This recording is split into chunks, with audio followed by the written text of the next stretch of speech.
মহাকাশ গবেষণায় বর্তমানে সমগ্র পৃথিবী ঝাঁপিয়ে পড়েছে। চাঁদ থেকে শুরু করে সূর্য, শুক্র থেকে মঙ্গল, মানুষের ইচ্ছাশক্তি ডানা মেলেছে পৃথিবীর বাইরের জগতে। মানুষের মঙ্গল অভিযানের পেছনে অনেক কারণ আছে, যার মধ্যে মহাকাশ গবেষণা ও অজানাকে জানার ইচ্ছা তো আছেই। স্পেসএক্সের ফাউন্ডার ইলন মাস্ক 2029-এর মধ্যে মঙ্গলে অভিযানের কথা ঘোষণা করেছে। ইলন মাস্ক মঙ্গলে অভিযানের মাধ্যমে মহাকাশ গবেষণায় নিজের এবং তার কোম্পানির জন্য একটা ভালো জায়গা করে নিতে চাইছে। চ্যানেলে নতুন হলে চ্যানেলটি সাবস্ক্রাইব করুন। এছাড়া ফেসবুকের মাধ্যমে এই ভিডিওগুলি দেখতে আমাদের ফেসবুক পেজটি ভিজিট করুন।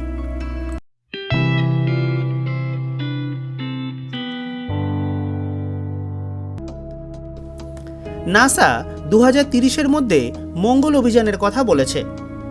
তাছাড়া ভারত, রাশিয়া থেকে শুরু করে বাংলাদেশ সহ সকল দেশই মঙ্গল অভিযানের প্রস্তুতি শুরু করে দিয়েছে।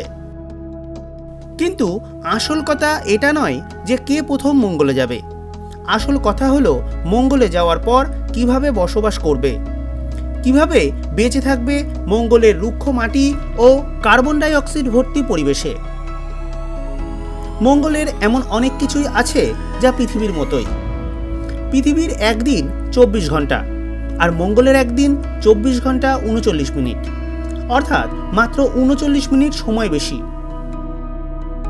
পৃথিবীর মতোই মঙ্গলেও বছরের বিভিন্ন সময় বিভিন্ন প্রকার ঋতু দেখা যায়। মঙ্গলেও পৃথিবীর মতোই বায়ুমণ্ডল আছে, তবে অত্যন্ত পাতলা। মঙ্গলের বায়ুমণ্ডলে 95% কার্বন ডাই অক্সাইডের উপস্থিতি দেখা যায়, কিন্তু অক্সিজেন নেই, যা মানুষের বেঁচে থাকার জন্য সবচেয়ে জরুরি। এবার প্রশ্ন হলো, সকল দেশ মঙ্গলে অভিযান করলেও মানুষের বেঁচে থাকার মতো অক্সিজেন যদি মঙ্গলে না তৈরি করা যায়, তাহলে মঙ্গল অভিযান ডায়েরির পাতায় আর ক্যালেন্ডারেই স্মরণীয় হয়ে থাকবে।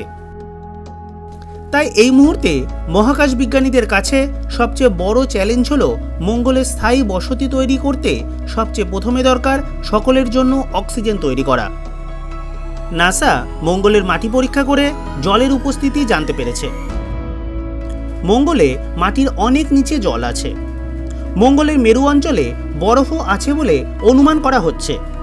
তবে মাটির এত নিচে থেকে জল উত্তোলন বা মেরু অঞ্চলের বরফ গলিয়ে তা জলে পরিবর্তন এখনই সম্ভব নয়। আর এই কারণেই মঙ্গলের মাটিতে গাছ লাগিয়ে অক্সিজেন উৎপাদন এখনই সম্ভব নয়। তাহলে কিভাবে এই সমস্যার সমাধান করা সম্ভব? ইন্টারন্যাশনাল স্পেস স্টেশনে যেভাবে অক্সিজেন তৈরি করা হয়, সেই পদ্ধতির মাধ্যমে মঙ্গলে অক্সিজেন তৈরির কথা অনেক বিজ্ঞানী বলেছেন। ইন্টারন্যাশনাল স্পেস স্টেশনে সবসময় 4 থেকে 5 জন থাকেন। এই পদ্ধতিতে সর্বোচ্চ 25 বছরের জন্য প্রয়োজনীয় অক্সিজেন ও জল তৈরি করা সম্ভব। এজন্য ইন্টারন্যাশনাল স্পেস স্টেশনে 2টি পদ্ধতি ব্যবহার করা হয়। এগুলি হলো ওয়াটার রিক্লামেশন সিস্টেম ও অক্সিজেন জেনারেশন সিস্টেম।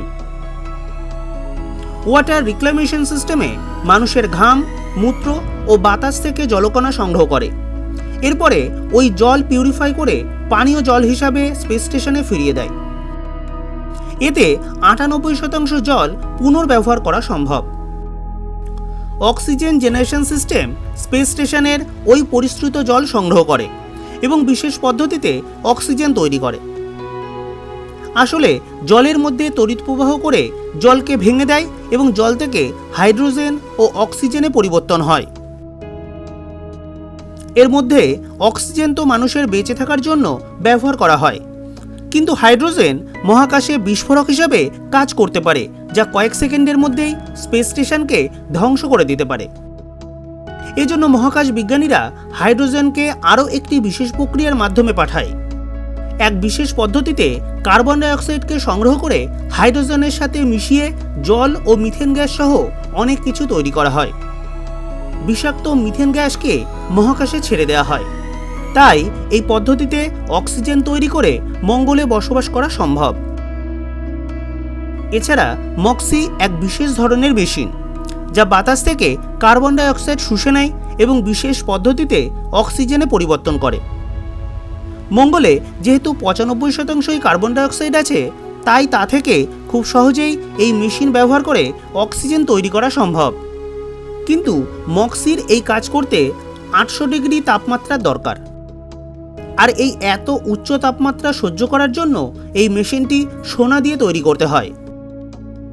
এমন মক্সি প্রতিদিন 122 গ্রাম অক্সিজেন তৈরি করতে পারে, যা একজন মানুষকে মাত্র 3.5 ঘন্টা জীবিত রাখতে পারে। তাই দরকার বড় আকারের মক্সির, আর দরকার মক্সিকে চালাতে প্রচুর এনার্জির।